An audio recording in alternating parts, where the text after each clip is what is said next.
पहुंचाना और charter of demand में उसको स्थान देना, वही सबसे बड़ी बात है। इसके लिए मैं फेडरेशन और कॉन्फेडरेशन के लोगों को भी आज तहे दिल से उनका धन्यवाद करना चाहता हूं कि उन्होंने कम से कम जीडीएस की ये सुध ली है और उनकी मांग को वहां रखा है।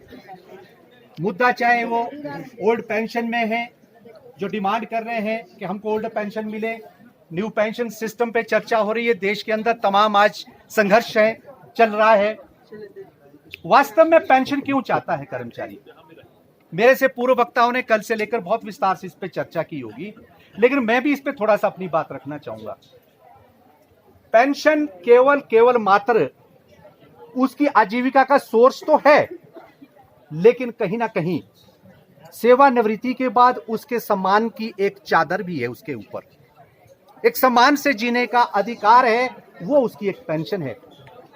जब वो 58 साल 60 साल विभाग के लिए अपनी सेवाएं देता है, उसके बाद बड़ी उम्मीद लेकर के वो घर जाता है, उसको डिपेंड ना होना पड़े कि मैं बेटे से मांगू या किसी पोते से मांगू, मेरे पास जो बाकी का समय बचा है उसके लिए मेरी अपनी पॉकेट में पैसा हो, इसके लिए वो एक इज्जत से सम्मान से जीना चाहता है।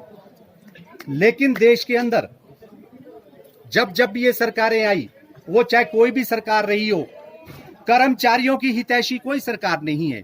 ये आप इतिहास के पन्ने पलटो, देखो, आप कभी भी ये नहीं देखेंगे कहीं भी कि किसी भी सरकार ने कर्मचारी हित के लिए कोई उचित और सही कदम उठाया हो।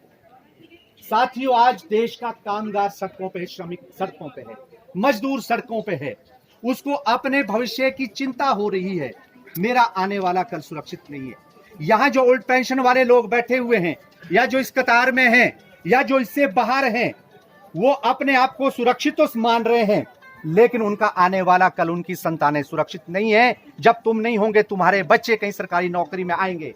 अदरवाइज मैं तो मान नहीं रहा हूं कि सरकारी नौकरियां बची है, क्योंकि हर क्षेत्र का, किसी भी क्षेत्र में देख लो आप, प्राइवेटाइजेशन हो रहा है, निजीकरण हो रहा है, एक एक करके देश के उपक्रमों को बेच रही है। ये भारतवर्ष की सरकार है। जिस सरकार ने ये वायदा किया था कि हम 5 लाख लोगों को नौकरियां देंगे, अगर आप असली डाटा कलेक्ट करोगे, पूरा डाटा छान मारोगे, बहुत बुरी हालत देश के अंदर है। बेरोजगारों की तादाद इतनी लंबी हो गई है, आज दर भटक रहा है। क्या चाहता है देश का युवा? अपना भविष्य सुरक्षित चाहता है, वो अपने आप को प्रोटेक्ट करना चाहता है। आपके पास कोई विजन नहीं है, आपकी कोई सोच नहीं है।